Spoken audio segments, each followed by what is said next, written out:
يا ويلتى ليتني لم أتخذ فلانا خليلا. الصلاة والسلام على رسوله الكريم. أما بعد فأعوذ بالله من الشيطان الرجيم. بسم الله الرحمن الرحيم. إلهكم إله واحد لا إله إلا هو الرحمن الرحیم. میرے پیارے بھائی، ایمان کس کو کہتے ہیں؟ ایمان کا معنی کیا ہے؟ اس سے ہم فارغ ہو چکے ہیں. ایمان کے 6 ارکان ہیں، اس سے پہلے ہم نے یہ بتایا ہے. تو آج ہم ایمان کا پہلا رکن، جس کو رسول اللہ صلی اللہ علیہ وسلم نے حدیث جبرائیل میں کہا الایمان ان تؤمن باللہ، اللہ پر ایمان رکھنا، اس کے متعلق بات کریں گے. تو ایمان باللہ، الایمان علی اللہ، الایمان باللہ، اللہ پر یقین، اللہ پر ایمان، اللہ پر بھروسہ، اللہ سے تعلق، یہ تمام چیزیں دل اور دماغ سے متعلق ہیں. ایمان بہت ہی نازک چیز ہے. صرف اس انسان کے خیال بدلنے سے ایمان بدل جاتا ہے. انسان کسی کی بات مان کر خیال بدل لے تو ایمان بھی بدل جاتا ہے. کسی کے پیچھے آپ انہی کے باتوں کو ماننے لگیں تو آپ کا ایمان بھی انہی کے پیچھے تابع ہو جاتا ہے. تو ایمان کی اہمیت بتانے کے لیے بس ایک بات بتا دوں کہ جنت جانے یا آپ کی زندگی قبول ہونے یا قیامت کے دن نجات پانے کے لیے جو اصل چیز ہے وہ ایمان ہے. اگر ایمان صحیح نہیں تو آپ کی زندگی ہی صحیح نہیں. ایمان ہی اصل زندگی کا مقصد ہے. تو ایمان باللہ کے بارے میں بتاتا چلوں. پہلی بات جو اس سے جڑ کر ہے، وہ جو ہر مسلمان مضبوط اور یقین خیال رکھنا چاہیے، وہ وجود اللہ ہے، کہ اللہ ہے، اللہ کا وجود ہے، اللہ ہمارا رب ہے، اللہ ہمارا الہ ہے، اللہ ہمارا خالق ہے. اس بات کو ماننا یہ بہت اہم بات ہے، بہت ہی زیادہ سوچ سمجھ کر قبول کرنے کی بات ہے. کئی لوگ، کئی مذاہب، لاکھوں کروڑوں کی انسان زندگی بسر کر رہے ہیں جو اللہ کو انکار کرتے ہیں. اگر مسلمان نام کا ہے، وہ عبادت بھی کرتا ہے، مگر اللہ کا وجود پر اسے بھروسہ نہیں، اللہ سے جو اصل ایمان صحیح معنوں میں ہونا چاہیے اور تعلق نہیں ہے، تو اس کا ایمان قابل قبول نہیں ہے. میں یہ بات اس وجہ سے کہہ رہا ہوں، ہمارے درمیان کئی ایسے مسلمان ہیں جو عبادت بھی کرتے ہیں، یعنی نماز پڑھتے ہیں، کلمہ لا الہ الا اللہ پڑھتے ہیں، ان کا نام بھی بہت بہتر ہوتا ہے، مگر جب اللہ کے متعلق وہ بات کریں تو شرک کیا کرتے ہیں. دوسروں سے ان کا تعلق جڑ کر ہوتا ہے، اللہ سے مکمل الگ ہوتے ہیں. تو اللہ ہے، اللہ کا وجود، اس بات کو تسلیم کرنا بہت اہم بات ہے. اس کے بعد توحید کی قسمیں الگ الگ ہوتے ہیں. توحید کی 3 قسمیں ہیں: توحید ربوبیت، توحید الوہیت، توحید اسماء و صفات. تو ہر ایک کے متعلق سمجھاتا چلوں، سمجھنے کی کوشش کرتے ہیں. اللہ ہم سب کو کہنے اور سمجھنے کی توفیق عطا فرمائے، آمین.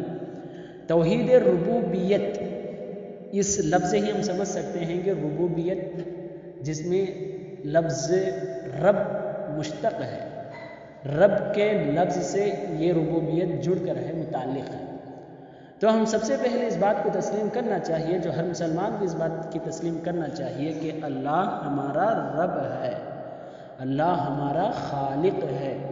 جیسا کہ سورۃ البقرہ میں اللہ تبارک و تعالیٰ نے کہا الہکم الہ واحد، اے لوگو، اے مسلمانوں، تمہارا رب صرف اور صرف ایک ہے، لا الہ الا ہو، اس کے علاوہ کوئی معبود برحق ہی نہیں ہے، اور وہ بہت رحم کرنے والا، بہت ہی زیادہ رحم کرنے والا. سورۃ الاعراف میں اللہ تبارک و تعالیٰ نے اسی طرح کہا کہ ان ربکم اللہ الذی خلق السماوات والارض، اللہ تمہارا رب وہ اللہ ہے جس نے آسمان اور زمین کو پیدا کیا، جس نے 6 دن میں پیدا کیا، اور ثم استوى علی العرش، عرش پر مستوی ہے. تو اللہ تبارک و تعالی ہمارا رب ہے، اس بات کو تسلیم کرنا یہ بہت اہم بات ہے. جب انسان کسی بات کو تسلیم کر لیتا ہے تو اس کے بعد والی چیزیں خود بخود تسلیم ہو جاتی ہیں کہ اللہ رب ہے، اس بات کو تسلیم کرنا چاہیے۔ جب یہ بات تسلیم کر لیں تو اللہ ہمارا رب ہے، تو اس کے تمام احکامات کے عمل کرنا بھی ہم پر فرض ہے، واجب ہے، یہ بات بھی خود بخود تسلیم ہو ہی جاتی ہے۔ اس کے بعد دوسری قسم ہے توحید الوہیت۔ اس میں بھی لفظ کے اوپر ہم غور کریں تو ہم کو باقاعدہ اس کا معنی سمجھ میں آتا ہے الہ، الوہیت۔ الہ کہتے ہیں معبود جس کی عبادت کی جائے۔ توحید الوہیت، عبادت اگر دنیا میں کسی کی ہو سکتی ہے تو صرف رب العالمین کی ہو سکتی ہے، اس کے علاوہ دنیا میں کوئی اور ایسا معبود نہیں، کوئی اور ایسی چیز نہیں، کوئی اور ایسی ذات نہیں، کوئی اور ایسا وصف نہیں، موصوف نہیں جس کی عبادت کی جا سکے۔ تو توحید الوہیت عمل کرنا، ایمان رکھنا اور اس کے ساتھ ساتھ اس کے احکامات بجا لانا، یہ ایسے نازک ترین چیزیں ہیں جو انسان اکثر اس میں بھٹکے ہوئے ہیں۔ اللہ ہم سب کو توفیق عطا فرمائے۔ قرآن میں اللہ تبارک و تعالیٰ سورۃ الفاتحہ میں آیت نازل کیا جو ہر مسلمان نماز میں پڑھتا ہے، ایاک نعبد و ایاک نستعین، اے اللہ ہم کو تجھے رب تسلیم کر چکے ہیں، اس وجہ سے ہم تیری ہی عبادت کریں گے اور تجھ سے ہی مدد طلب کریں گے، تیری ہی عبادت کریں گے۔ اس بات کو سمجھنا اور اس پر عمل کرنا بہت ضروری ہے۔ توحید الوہیت کو سمجھانے کے لیے ہی رسول اللہ صلی اللہ علیہ وسلم کی حدیث ہمارے سامنے ہے، جو اللہ کے رسول نے کہا حق اللہ علی العباد، بندوں پر اللہ کا حق یہ ہے، بندوں کی ذمہ داری اللہ کے متعلق یہ ہے، ان یعبدوہ ولا یشرکوا بہ شیئا، کہ اس کی ہی عبادت کرے، اس کے ساتھ شریک مت کرو۔ اگر جو بندہ ایسا کرتا ہے تو اللہ تبارک و تعالیٰ کا حق ہے کہ اسے ضرور جنت عطا کرے، اسے عذاب نہ دے۔ تو ضرور اللہ تعالیٰ اپنے وعدوں میں سچا ہے، مگر انسان اپنے وعدوں میں جھوٹا ہو سکتا ہے، اس وجہ سے اپنا جو حق ہے وہ صحیح معنوں میں ادا کرنے کی کوشش کریں، اسی وقت ہمارے لیے صحیح معنوں میں قابل قبول ہے۔ توحید الوہیت، اللہ ہی کی عبادت کی جائے گی۔ سورۃ البقرہ میں بھی اللہ تبارک و تعالیٰ نے کہا یا ایھا الناس اعبدوا ربکم الذی خلقکم والذین من قبلکم، اے لوگوں جو اس ذات کو، اس رب کی عبادت کیا کرو جو تم کو پیدا کیا، جو تم جس کے ذریعے پیدا کیے گئے ہو، ماں باپ اور تمہارے باپ دادا سب کو پیدا کیا، تم سے پہلے والوں کو پیدا کیا۔ یہ تمام انسانیت کو، مخلوقات کو، نظر آنے والی ہر مخلوق کو پیدا کرنے والے خالق کی عبادت کرو، اللہ کی عبادت کرو۔ اس طرح اللہ تبارک و تعالیٰ خود توحید الوہیت کو سمجھا رہا ہے کہ اللہ ہی کی عبادت ہوگی زندگی میں۔ اس کی تیسری قسم ہے توحید اسماء و صفات، اللہ کے ناموں پر، اللہ کی صفتوں اور علامتوں پر مضبوط ایمان ہونا چاہیے۔ اس وجہ سے کہ کئی لوگ اکثر جو گمراہ ہوتے ہیں، جو اللہ کے صحیح راستے سے بھٹک جاتے ہیں، وہ اسماء و صفات میں ہی، کہ اللہ کی جو صفتیں ہیں وہ صفتیں دنیا والوں کو دینے لگتے ہیں، اللہ کی جو صفتیں ہیں وہ صفتیں سورج، چاند اور زمین کے ہر پتھر، شجر، درخت، پتھر جو بھی کہتے ہیں، ہر چیز میں وہ وصف کو دیتے ہیں جو حقیر چیز ہے، بہت حقیر چیز ہے، ان چیزوں میں سے دیتے ہیں۔ جیسا کہ شرک کے بارے میں آپ لوگ آنکھوں سے خود دیکھتے ہوں گے اور کئی مرتبہ سنے بھی ہوں گے کہ چھوٹی چھوٹی پلیٹیں، چھوٹے چھوٹے کنڈے، چھوٹی چھوٹی چیزیں جو کچھ معنی نہیں ہیں، ایسے اینٹوں والی خبریں، ایسے جو سانپ کے پٹے، ایسے ناگوار چیزیں جو حقیر چیزیں ہیں، اللہ تبارک تعالیٰ جو ایک دم سب سے بڑی ذات ہے، اس کے اوصاف کو ان چیزوں میں جوڑتے ہیں، یہ بہت غلطی ہے۔ اس کے متعلق ہم کو بہت سوچ سمجھ کر کام کرنا چاہیے۔ توحید اسماء و صفات، اللہ کے تمام اسماء پر جو اللہ تبارک و تعالیٰ اپنے رسول کو 90 پر 9 نام سکھایا، ان تمام اسماء پر ایمان رکھنا چاہیے۔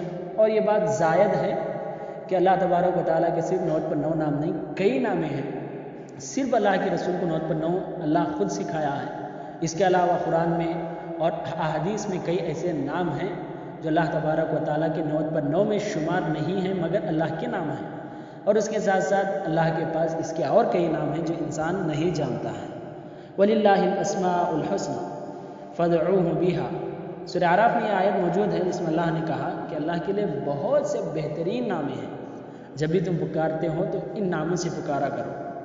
تو یہ توحید کی قسمیں رہی جس کو ہر انسان سوچ سمجھ کر، دل دماغ سب لگا کر تسلیم کرنا چاہیے۔ اب جو ان باتوں کو یعنی جو ایمان کے ارکان 6 ہیں ان باتوں کو تسلیم کرتا ہے اسے مومن کہتے ہیں۔ اب مومن کی علامتیں کیا ہوتی ہیں؟ تقوی اللہ، جس کے اندر یہ اللہ پر مضبوط ایمان ہوتا ہے، ظاہری طور پر اس کے اندر تقوی نظر آتا ہے، اللہ کا بہت زیادہ ڈر ہوتا ہے۔ معرفت اللہ، اللہ کو صحیح معنوں میں سمجھتا ہے، کس کو اللہ کہتے ہیں اور کس کو اللہ نہیں کہتے، یہ بات کو سمجھتا ہے۔ عمل علی امر اللہ، اللہ کے ہر حکم کو عزت کرتا ہے، احترام کرتا ہے، تعظیم کرتا ہے۔ تعظیم اور احترام کا مطلب یہی ہوا کہ اس پر عمل کرتا ہے۔ القرآن والذکر والعمل الشرعی، اس کے ساتھ ساتھ وہ قرآن کا ذکر، قرآن کی تلاوت، قرآن کی بات پر احکامات، شریعت کا جو بھی علم ہے، تمام چیزوں کو مانتا اور اس کی تسلیم کرتا ہے، اس پر عمل بھی کرتا ہے۔ یہ ایمان باللہ ہے۔ اللہ پر مضبوط ایمان رکھیں۔ اللہ کے ساتھ جیسا آپ کا ایمان ہوگا، اللہ اسی طرح آپ کے ساتھ معاملہ کرے گا۔ اگر آپ اللہ پر بھروسہ کم رکھتے ہو، توکل بہت کم ہے، تو آپ کی زندگی میں بھی ایسے ہی چیزیں گزرتی رہیں گی۔ اگر اللہ پر مکمل بھروسہ ہے تو آپ کا ہر عمل اللہ کے ساتھ ہی جڑتا ہے۔